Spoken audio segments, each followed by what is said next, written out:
All right, and I'm just going to get it started today, just to be respectful of everyone's time.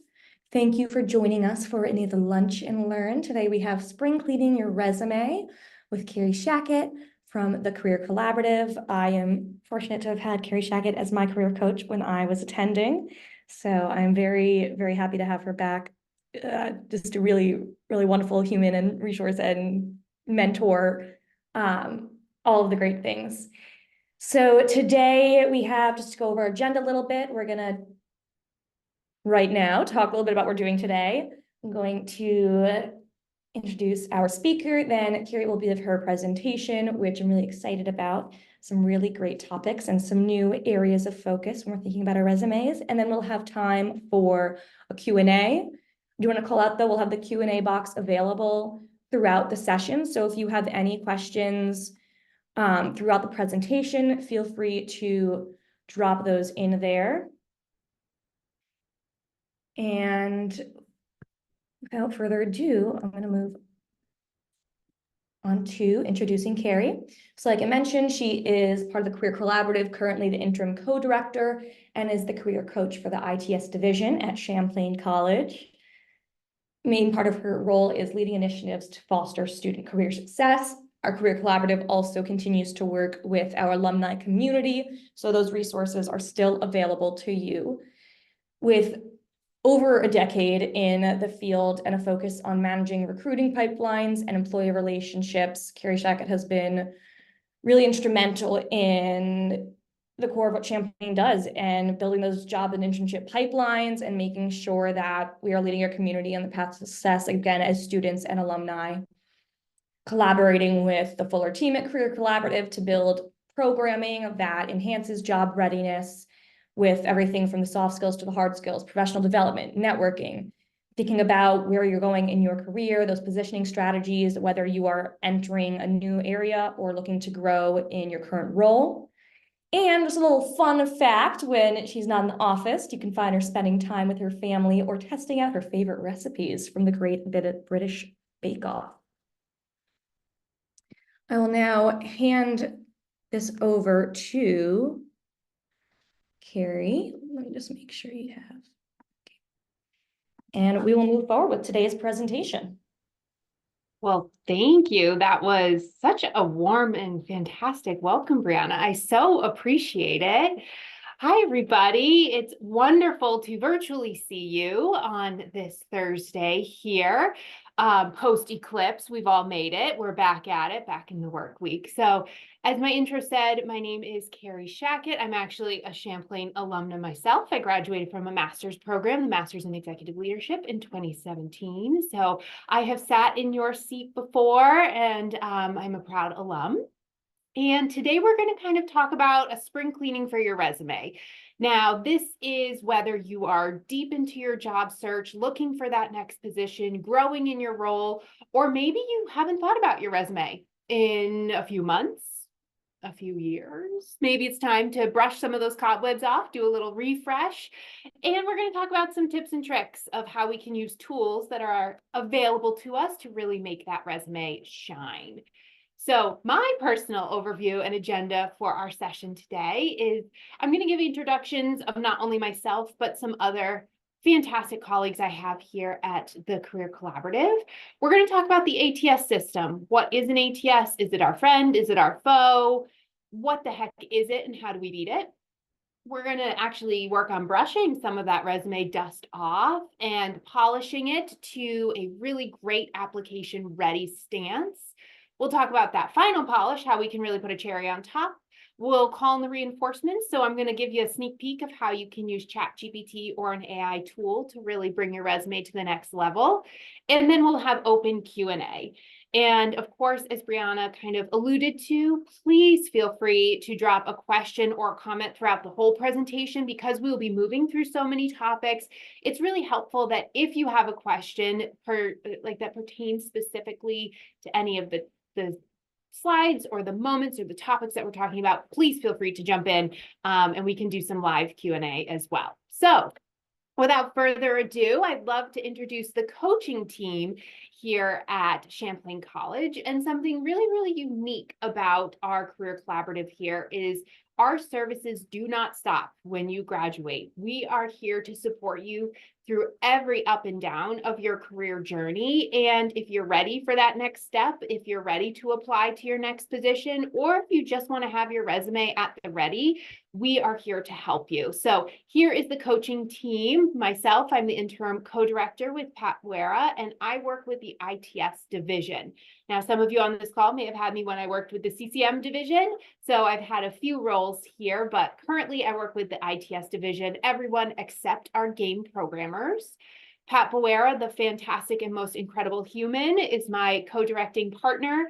She oversees the Stiller School of Business, the Degree Design Lab, EHS, which is now the School of Social Innovation, and has a ton of legacy information when it comes to our employer database. We have a new career coach on our team, Michelle Holtkamp, who replaced Daphne Walker. So many of you have probably worked with Daphne. Daphne retired this summer after a long career here at Champlain, and Michelle has taken over for Daphne. Actually comes from the game industry, lots of game contacts, so is our new fantastic game career coach. And then we have the wonderful Sarah Moore, who is our assistant director and career coach for the creative studio. So that is everyone in the CCM division that does not have game in their name. So that is our coaching team, and please feel free to reach out to any of us. We can provide emails in the Q&A at the end of this session if you have any questions about your personal career journey. Now, we have a whole bunch of other people who make this team work. We have our front office team, our insight team, our peer coach team, but for time, I'm just going to focus on our career coaching staff, but just know there are a lot of people that make this engine move here in the Career Collaborative. So enough of me talking and giving that intro. I'm going to turn it out to you. Our little audience poll here. How comfortable do you feel about navigating and beating an applicant tracking system? So when I refer to ATS, that is an applicant tracking system. So take a second, vote, and let's see what we come up with.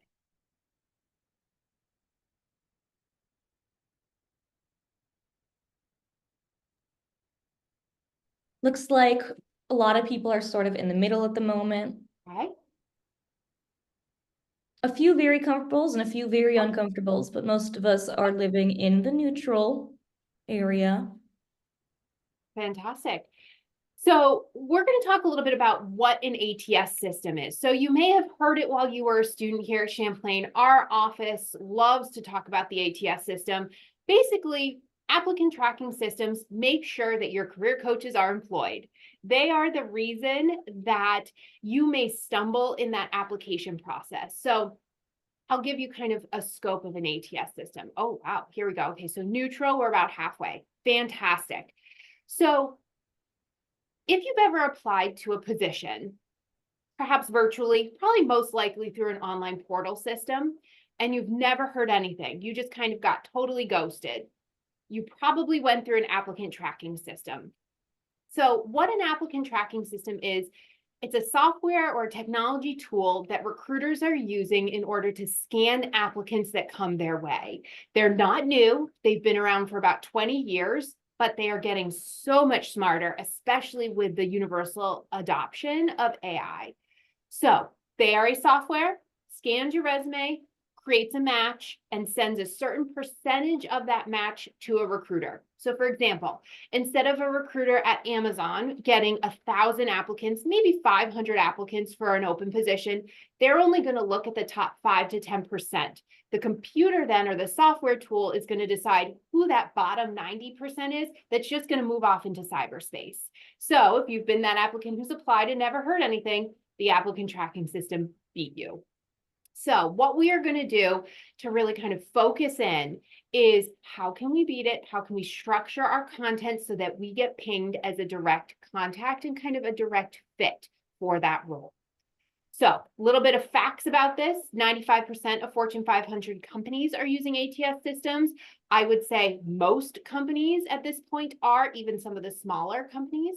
And examples could be LinkedIn is a giant applicant tracking system when it's used in the recruiter format. Oracle, Workday, Greenhouse, lots of these tools that are a wide range of skill sets available for a recruiter. So 75% of candidates are usually phased out, and the recruiter can set those boundaries. Some say 90%, some say 75, some say 50 if it's a lower applicant pool. But just know that if your resume is not passing that ATS, you're not even being seen by a human. So what can we do to beat this? Here we go. You're going to make sure that you're tailoring every resume that you create to every position you're applying to. Now, I know that sounds like a lot of work, and it is a little bit of work, but what you can do is build, say, a master resume. This can be 2, 3, 4, 5 pages long, lists everything you've ever done ever. And then every job you apply to, you're just going to do a quick cut and paste of the most relevant work, relevant experiences to that job and use that to apply. Then you're going to scan through the job posting and make sure all keywords and phrases are used in your resume. That way, the ATS system will say, oh my gosh, you're a perfect match for this. And you'll say, I know, because I customized my resume to the wording that you were using in the posting. So that's going to be super, super important. Now, if that sounds like a lot of work, just know that once you start applying to 2, 3, 4 positions, you're going to see a theme or bucketed resumes. So maybe you have your marketing focused resume and your social media focused resume, and then your film production focused resume. And then it gets a little bit tweaked. They're easier to tweak the more resumes that you build from there, because you've already kind of created these themed resumes. So super important that every resume is customized to the position at hand. Now, sneak peek, I'm going to show you how to do that really easily using ChatGPT, but we'll get there.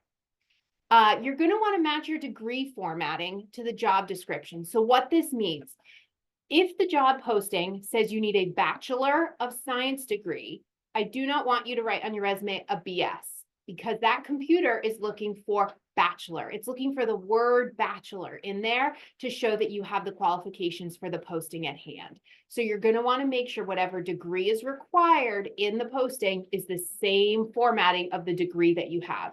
Now, personal career coach pet peeve, I don't like to see a BS on a resume anywhere, because your degree is more than BS. You have a Bachelor of Science, a Bachelor of Fine Arts, a Bachelor of Arts degree. You're going to want to make sure that you list out your degree fully, and that will really help you get over that ATS.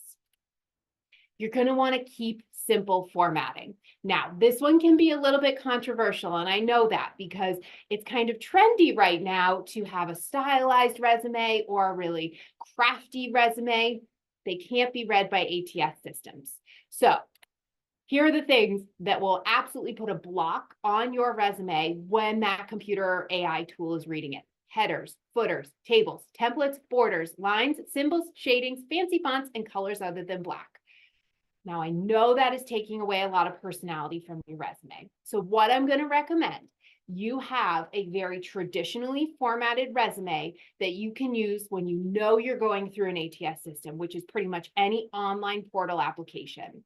Then, once you're in communication with a recruiter or someone from a company, you're always welcome to send them a copy of a designed resume or a resume that has a bit more of these craftier elements to it, so that you know it's going directly to a human and it's not getting blocked up in the ATS. So, simple formatting for an ATS system. Any personal one-on-one conversation, you're welcome to use a crafted resume with some of these design elements.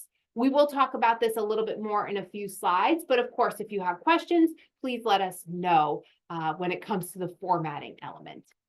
And of course, follow submission guidelines. So if your portal says, please upload as a PDF, upload as a PDF. If it says upload as a Word doc, don't put a link to your Google Drive or a link to a Google Doc. You're going to want to upload as a Word doc. This is really important because certain ATS systems will only read certain types of documents. And then here's where it gets a little creepy, but it is very, very true. ATS systems are getting smarter. They're starting to link with social media accounts, mainly your LinkedIn profile, not necessarily like your Facebook, your Snapchat, your Instagram. So if you are deep into the job search, I recommend that you put your privacy settings on pretty heavily in your personal social media. But as far as a LinkedIn, What an ATS system will do is it can scan your resume and then find if you are on a social media platform such as LinkedIn. If it finds a direct match, it can then source your interactions that you've had with that company via your LinkedIn. So how many posts have you liked? How many times have you reshared one of their posts? How long have you been following that company? Those are all data points that can be shared and can actually go into part of your qualifications to be a candidate for a role. So make sure if you are deep in your job search, you're following the companies that you want to be a part of on LinkedIn, but that also you have your LinkedIn in a really good place so that if it was to do that sync, you would show that you're up to date and all of your kind of content and materials are matching one another. Okay, so those are the basic realms of the ATS system. Let's talk about your actual resume. We're going to dive right in. And remember, at any point, please feel free to put any sort of questions or comments right into the chat or the Q&A, and Brianna will kind of field those as they come in, and we can have a chat about them. Key focus areas of your resume. We're going to kind of go to a 30,000 foot view here of what are some of those rules and regulations when it comes to building our resume. Now, before I say that, I'm going to give a little bit of a caveat here. If you ask 10 different people, they're going to give you 10 different pieces of feedback when it comes to your resume. If you ask your career coach, if you ask a faculty member, if you ask someone in the industry, if you ask your aunt second time removed on your dad's side who used to work in HR 12 years ago, everybody is going to have a different perspective when it comes to resumes, and they're all correct. Everybody's perception of a resume is correct. You are the kind of the decider and the driver of what you want to do on your document. Now, every piece of information that I'm going to give in this presentation was sourced from recruiters, our employer pipelines, any sort of information that our offices share with one another. So know that the content here is kind of from an industry perspective, but of course, at the end of the day, you are the final decider when it comes to what you want to do on your resume. So key focus areas, I call these my non-negotiables. It needs to be organized and easy to read. Nothing gets me more perturbed, if you will, than a resume that is hard to follow. So make sure you can see, oh, here's my experience, here's my education, here are all the other related fields that I want to align with this position. I can see it almost like a chapter book. It reads easily. I can see the relationships between the posting and the job and your resume. Nice, clear, and concise. 0 grammatical mistakes. 0. Find a best friend who is good at grammar. Ask them to take a second look at your resume. Also, a beautiful thing about ChatGPT, it is pretty good at grammar. So if you are ever wondering, like, does this action statement make sense? Did I put the commas in the right place? Pop that into ChatGPT, and it can do a nice little scan for you. Most importantly, your facts are real and truthful. Nothing is a stretch. Nothing is an exaggeration. Everything on that resume, you can define and defend. Now, we will talk about this a little bit when we talk about how to use ChatGPT and AI tools in your resume. But if any of us have dabbled in AI, we know that sometimes the floatiness, a little bit of the stretch of adjectives can be pretty potent. So you want to make sure that everything listed on there is accurate to your experiences. And then you're going to avoid the person. There is no I, there is no they, there is no me, there is no you. It is completely personless when it comes to different elements of your resume, especially within those action statements. You're going to want to focus on the action and not on the person. Watching out for emphasis. So when I start talking about making this resume organized and easy to read, we often can go that our resume is almost like an outline of everything that we've done. So if we're kind of in a structured mindset and we want to build that emphasis or that guideline of our resume, we like to italicize, and then we italicize bold, and then we italicize bold and underline, and that can get really clunky. So what I recommend is if you choose to use an emphasizer, that's italicizing, bolding, underlining, or maybe a tiny bit of color, you're going to want to choose 2. And that's all you use throughout your whole resume. So I usually prefer a bold and italicized. Those are the 2 I kind of fall towards, but if you really like an underline and a bold, go for it. But throughout your resume, 2 emphasizers so it doesn't get too heavy or too clunky or too confusing. And last but not least, check your font. Make sure it is a simple font. Remember, we talked about that in the ATS system. A normal traditional font is usually best because that is both what those tools can read. And also, if a human gets to this, you want to make sure that they can open and read the file easily. So I have seen, and I am not kidding, resumes in Comic Sans. Don't be that person. I have also seen resumes in cursive. Also beautiful, but don't be that person. You want to make sure your font is also not a downloaded font, because if you are trying to be unique or creative and you use a downloaded font, and I don't have that on my computer, if you submit it as a Word doc or something non-PDF that locked in your formatting, it's going to come up as Wingdings or some funky font on my computer, and then all of your spacing and formatting really gets off. So I recommend a font like Times New Roman, Calibri, Arial, something really easy to read as well. You're also going to want to be mindful that most people are reading your resume for the first time digitally and on a screen. So you're going to want to make sure it's easy to read on a screen and not necessarily assume that they are printing it right away. Okay, keep moving forward. Here we go. Should you ever use a Microsoft Office, Google Doc, or Canva template? Now, if I'm presenting this to current students, I have a really funny GIF that goes right in here, but I feel like we're going to elevate it a little bit. And so I'll be that GIF to you. The answer is no. No templates. No, no, no, no, no. There's a few reasons why our office and recruiters and ATS systems all really, really don't like templates. It removes your originality. You are the creator of that document. If you upload all of your info into a pre-formatted template, I know that you didn't take the time to build that on your own. And let me tell you, from someone who reviews resumes every single day and loves it, I can tell you every single template in the Google Docs suite. I know them all. I know when you've used a template. And it actually takes away from some of that creativity and originality because I know you just plug some information into a pre-built format. It also locks in your formatting. So if you've ever used any of these templating tools and then gone back and tried to update them or fix them, holy cannoli, is that hard to do. You really want to make sure that you are able to adjust your margins, that you're able to adjust spacing, that you're not locked into any of that kind of text box that a template loves to build. It also gives really weird spacing often that's not utilizing all the space on the page. So you're going to want to make sure you start with a blank doc, you build your own formatting, and you can always take inspiration from some of these templates. And last but not least, ATS systems hate them. They don't know how to read them. A little behind the scenes of an ATS, it reads left to right. So it goes across the page, across the page, across the page, across the page, across the page. So if you have a 2-columned resume, it's going to read across and then across, even if those columns aren't connected.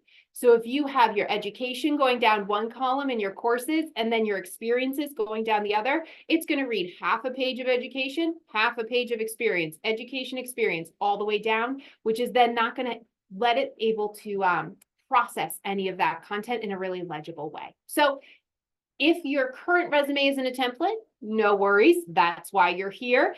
Take it out. We'll start from scratch, but the content there is still good. Okay, so what do we include? And maybe this is a place, Brianna, if it's okay with you, feel free to toss some things in the chat, everyone. What do we put into this resume? What are some of the categories, examples, things that should be included within our resume? Throw it in that chat and let's go from there. And you can use the Q&A box sort of as a chat box for that as well. We do Sure. have a question here that I think will be relevant to this. Absolutely. I think in case you might be covering it in this section right now, and then I'll throw that question at you after. Okay.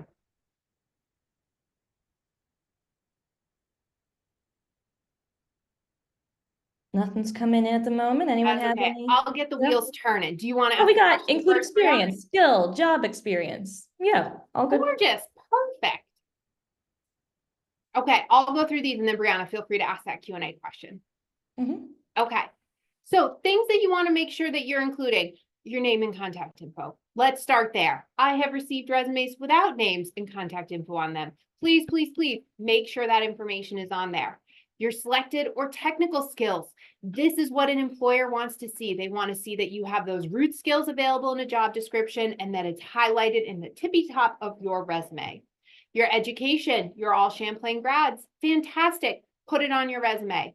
This can also include selected classes and professional projects if you don't have a lot of industry experience at this point.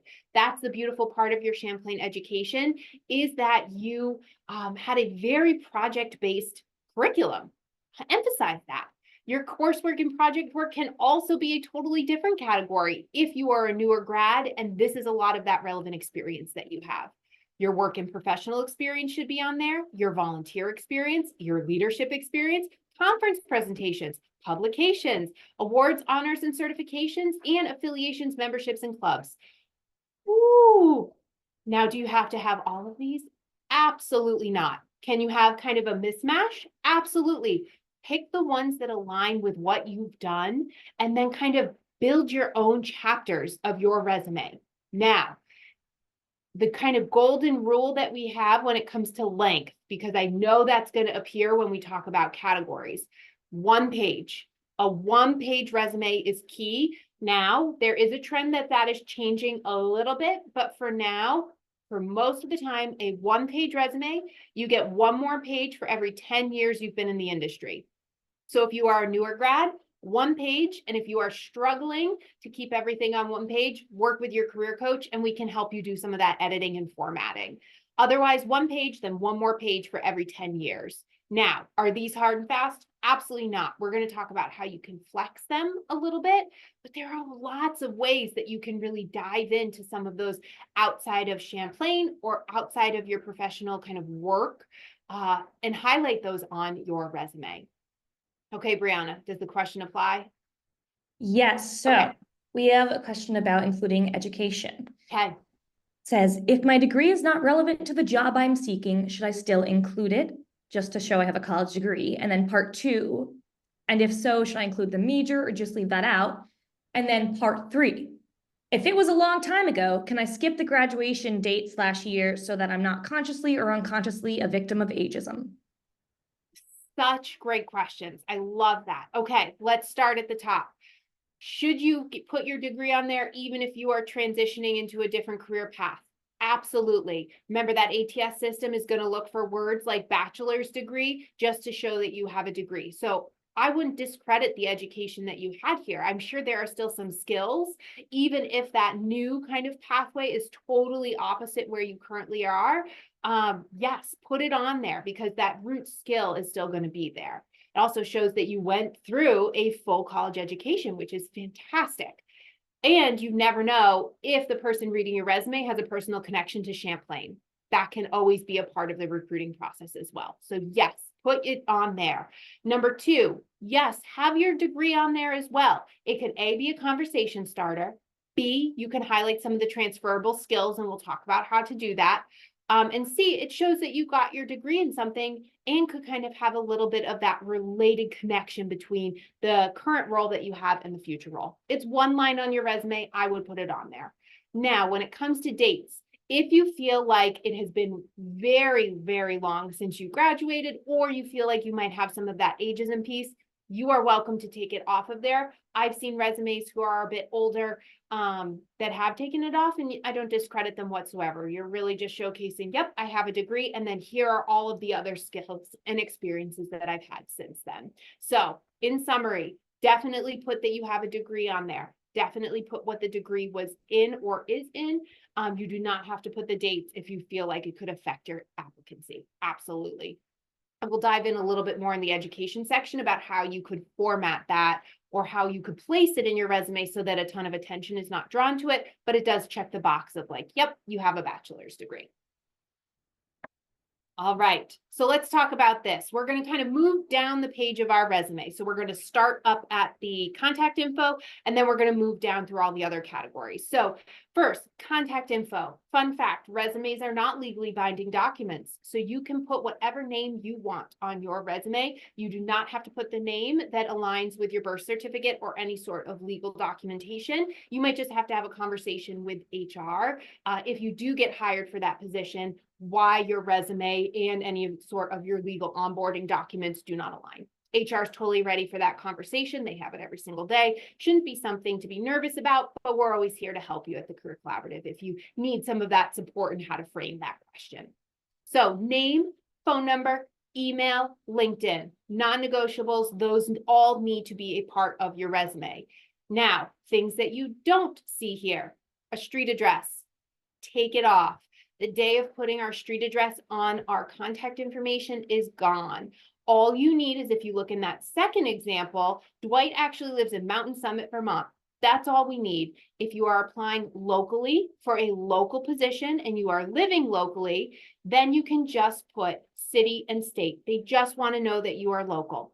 If you are applying, say, for a position in California and you are living in Vermont, take off your location altogether. The first example there. That way, there's no question if you can relocate or not, make them ask.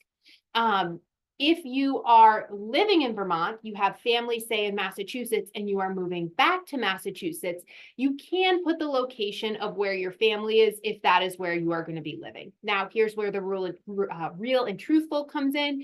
You can't put a place that you want to be living and hope to be living if you don't already have an address there. So when in doubt, take it off, make them ask, unless you are local applying locally.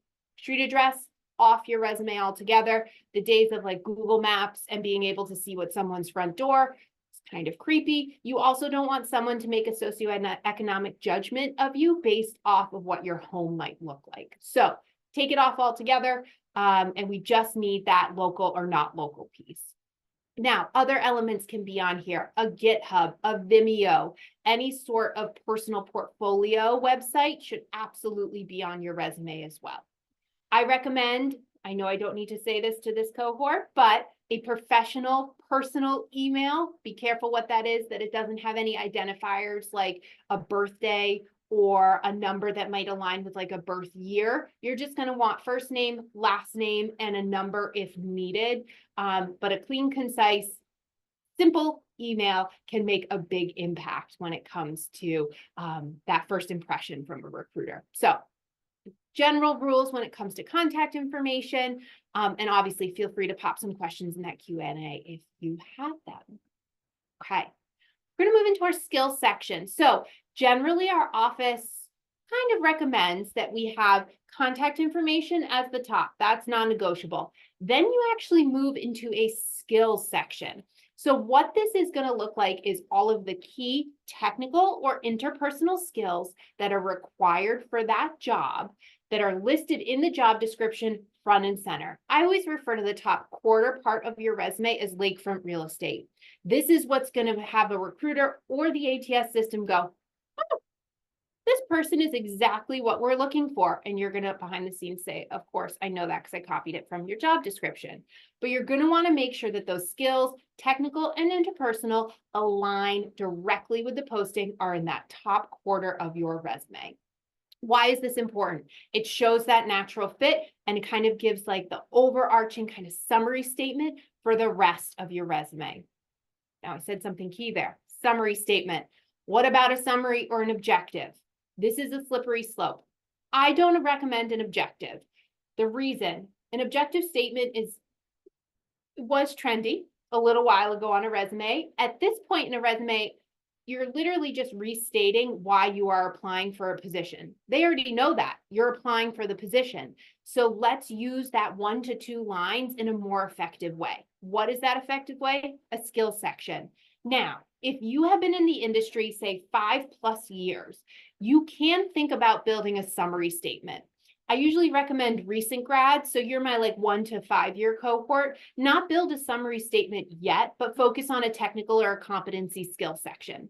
If you've been out in the industry for 5+ years, you have some kind of quantifiable or actionable outcomes that you have created or been a part of. You can start to explore a summary statement because this is where you can really explain how you've created change, what you've been involved with, and any sort of those outcomes that you've had as a part of your job. Now, summary statements are an art. They are very tricky to write. So if you are struggling to write one, feel free to resort to either of the skill examples here, but just know that once you've been in that field for a little while, you certainly can write one, and ChatGPT also was really helpful when it comes to writing a summary statement.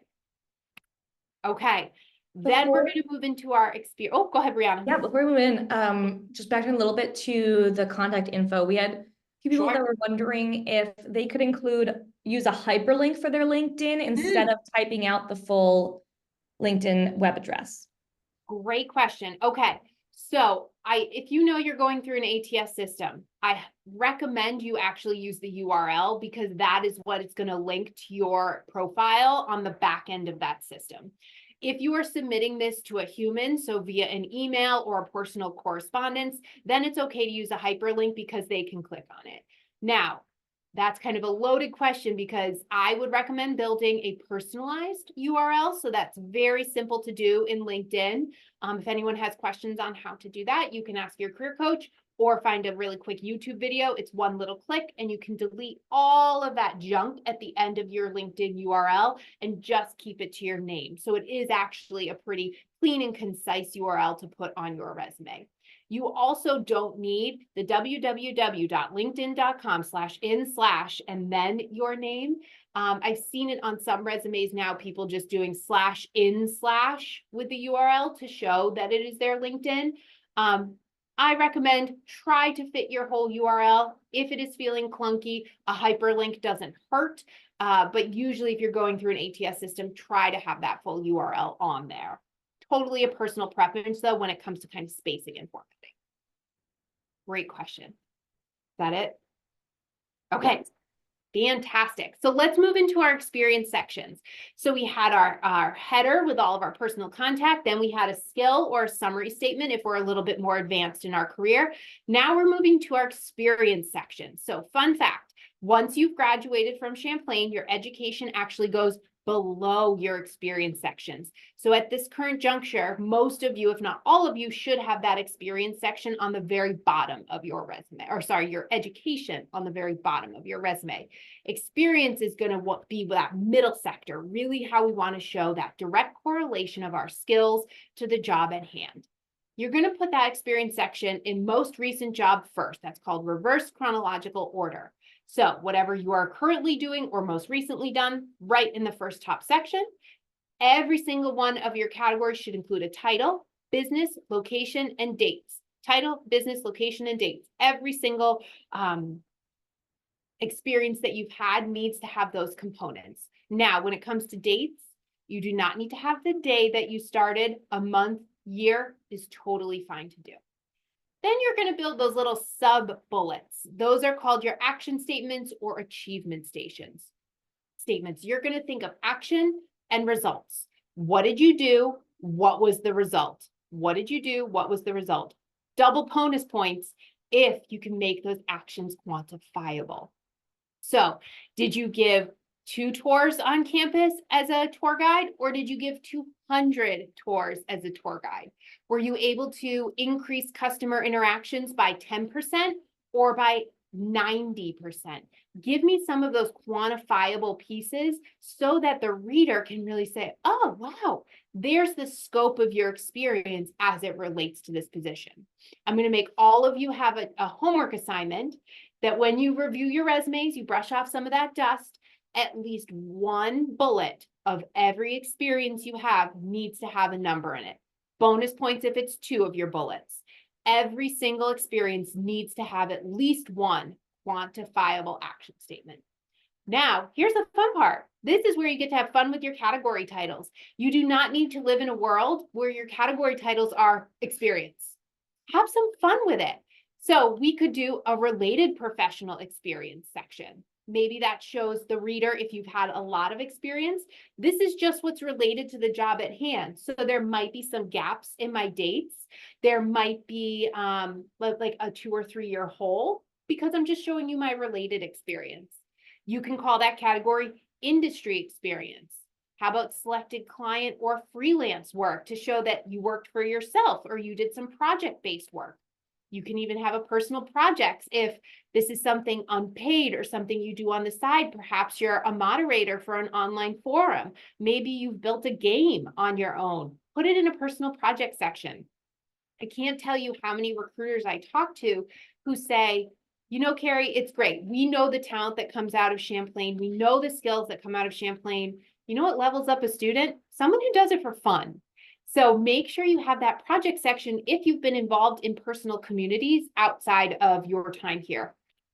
programming experience, whether this be literal computer programming experience, or maybe it is like social work or nonprofit programming experience, community programming experience. Think of the job that you're applying to and how can I create a title that shows the reader I have that exact experience needed. Maybe I'm applying for a community programming position, so I'm going to build a category called programming experience. Maybe a social media job. So I'm not just going to have experience, I'm going to have social media and content creation experience. That way the reader goes, you have all the experience we need. And you're like, I know, I led you right to that. Community development experience, cybersecurity experience, game design experience. You can create these titles to be whatever you want. This is also where you can play around if you've had multiple positions, say 4 or more, both as an undergrad and post-grad life. You could pick 2 of these. So maybe you have cybersecurity experience and then personal projects. Totally fine. You can build different categories to kind of be the chapters of the job that you're applying to. So make these categories work for you. Go ahead, Brianna. See, unmuted. So I have a question here.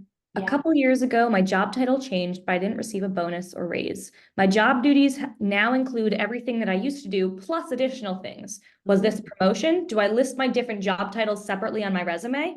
Oh, what a great question. Resumes don't care if you got a financial boost or not.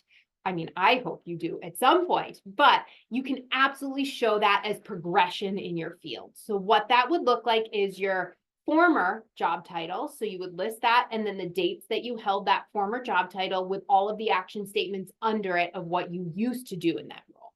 Then you're going to put above it the role and the title that you currently have with those current dates, and then any additional work that you've done on top of what you used to do. And those will be the action statements for that current role that you're in. And then you'll have the company title. So it'll be company title, current role, action statements of current job, not repeated from the ones down below. So any new work that you've done, former title, dates of that, and then all the former action items that you have. Now, you can also say in one of those bullets,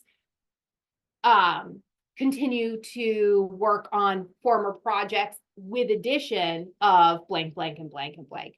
And the reader will kind of get that that was growth. You're probably still doing those former responsibilities as well as taking on these additional roles.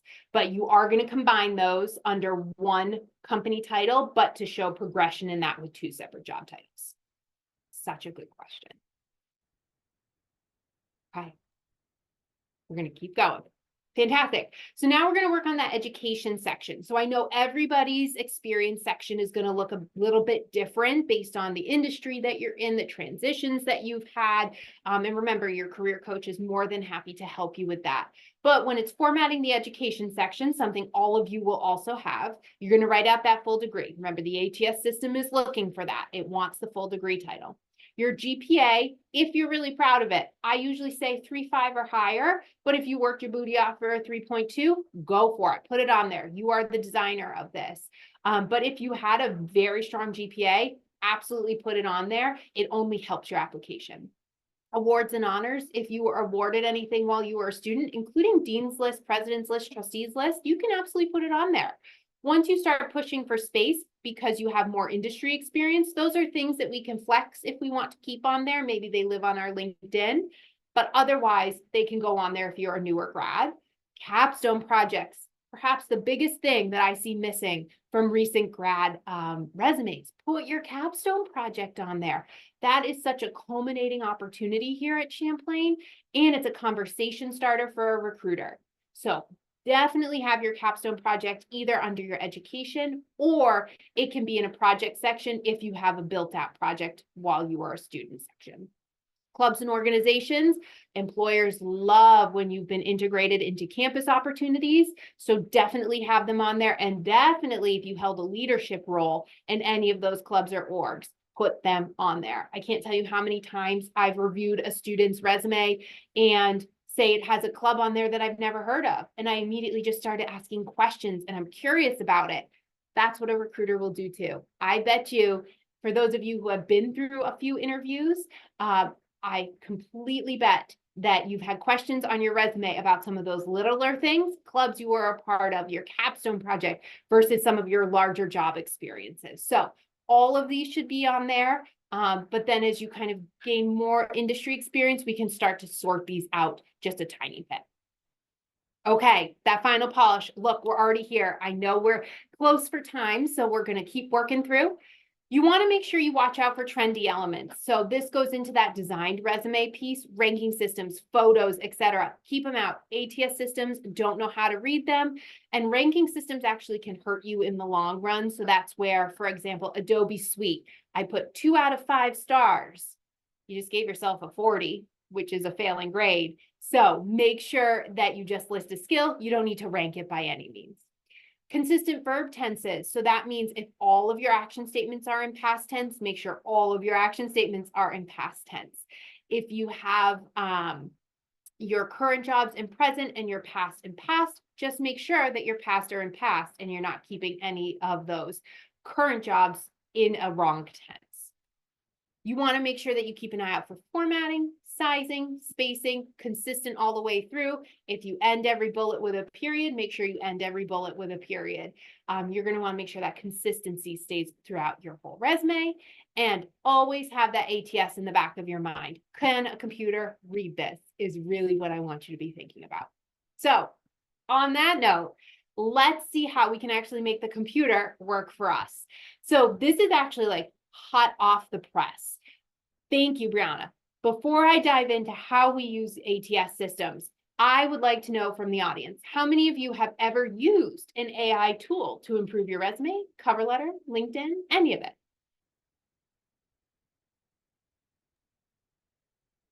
Looks like a majority of people have not, but we do have about a third who have explored this, it looks like. Fantastic. Okay. Well, I'm excited. This is new for all of us. So I was telling Brianna earlier, this is the first time, this is the premiere of this part of the presentation. I've actually never shown anyone this part before. So I'm really excited that a few of you haven't had this yet, because it'll be a really fun kind of, how can we use AI to help us? And specifically in this example, I'm going to use ChatGPT. I know there are a whole slew of different AI tools out there that you can use, especially some that even build resumes. I don't love those. They do an okay job, but then make sure you take the content, you kind of refine it, you edit it, and you put it into your own document. It locks it into a template for you. So I know they exist. I don't love them. I will give a secret hint though. ChatGPT writes a mean cover letter, like a really good cover letter. Maybe we can talk about that in a round 2. But how can we use ChatGPT specifically to help us when it comes to resumes? So here we go. Feel free to do this along with me if you would like, but I'm also going to, on the next slide, have kind of a walkthrough where I will show you how I actively do this on my own personal resume. So what you're going to do as this kind of test run of how we use ChatGPT, you're going to ask ChatGPT to find the top skills for a job posting. So find a job posting that you're either actively applying to or interested in. You're going to highlight that posting and say, find me the top skills. Then you're going to create a checklist. You can paste them right into the same doc, a Google Doc, a Word doc, and create just a bulleted checklist. So as you go through, you can make sure you're using all the skills that that job posting wants you to highlight. Or you can actually paste your resume into ChatGPT and say, what skills and requirements are missing from my resume that I need to make sure are in there to make me a qualified candidate? And then we can ask ChatGPT, can you suggest 3 ways to incorporate specific skills into my resume? And will you suggest how I build these bullet statements? This is wild. Okay, here we go. I am going to show you how I do this. I'll take away my clicking because you'll hear my typing, but I'm asking ChatGPT here, can you tell me the top 10 to 15 skills and responsibilities based on this job description? And then I actually went onto LinkedIn. I searched career coach because I was just like, what is needed in my industry? Found this really exciting position. I'm going to highlight the position and all of those duties and responsibilities that are needed. You're literally just going to copy that content right into ChatGPT and paste it. You're gonna let ChatGPT do its thing, and here we go. It's building me a list of the top skills that I need for that job. Now I can make sure that these keywords and these themes are present in my resume. I'm actually going to ask it now, that's step 2. Which of these roles are missing from my resume? So I'm going to go over to my resume. I'm going to copy and paste the job, mainly just what I've done here at Champlain as a career coach, copy my action statements, pop it right in. And it's going to say, oh, based on your role, here is what the important skills are, and here is what's missing. And I know this is moving really, really fast, but once you start playing around with it a little bit, you'll see how it relates to the industry that you're in. So it actually, as you can see here, suggests your resume mentions this, but the job posting is mentioning this. So last but not least, I ask it, can you suggest 3 ways to incorporate these skills into my resume? Actually, I doubled down. I asked it for just a specific one, number 5, which was assessment and data analysis, because I thought that might be a key point for the job at hand. And here it goes. It goes to my resume, finds skills that I have somewhat explained that I know, and gives me some action statements that I could use in my resume.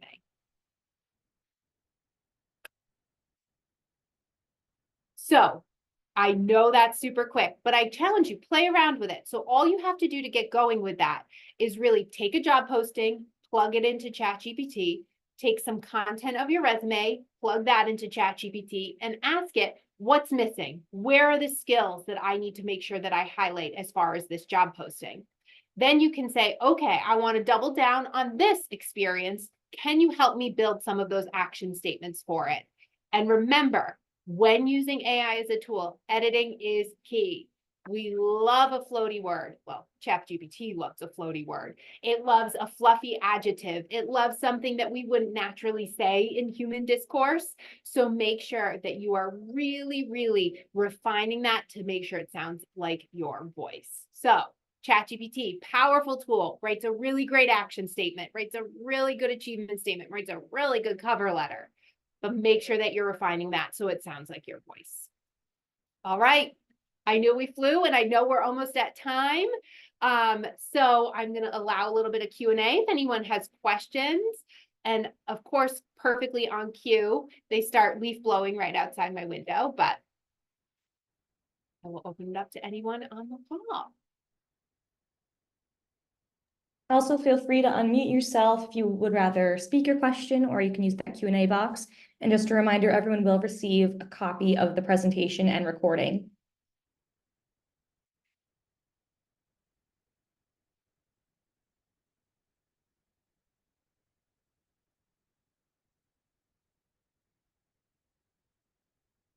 I guess it was just so comprehensive. Everyone's just taking it all in. And I get it. Everybody's lunch hour is slowly ticking away. I totally understand. My big takeaway, questions, please reach out to your career coach. We are here to support you every leg of that career journey. You are never too far a grad to ask for some of our support. Know that our timing might be a little tricky for alumni when it's right around graduation, but especially in the summer, that's when we can really double down on alumni support. And I'll include a link for everyone in that email I'm sending with the materials for how you can access those career resources. And there's also a lot of resources on there, like a great sheet of the action verbs and the adjectives and things that you can use on your own as well. No questions. We're getting a lot of great feedback in the Q&A box. Yeah. Okay, I'll stop sharing. There's no questions. Copy yours on there. Give people back a few minutes of their lunch hour. Thank you so much, everyone, for joining us. We are really glad to have you here. You will be receiving a feedback form. Please take a moment to fill that out. That really helps us make sure that we're continuing to bring value to you with these lunch and learns. And if there's anything you would like to see, either further explained in previous sessions or something new, really appreciate that. I hope you all enjoy the rest of your day, and thank you for joining us. And thank you so much to Kerry Shackett for being here with us today. No problem. My pleasure.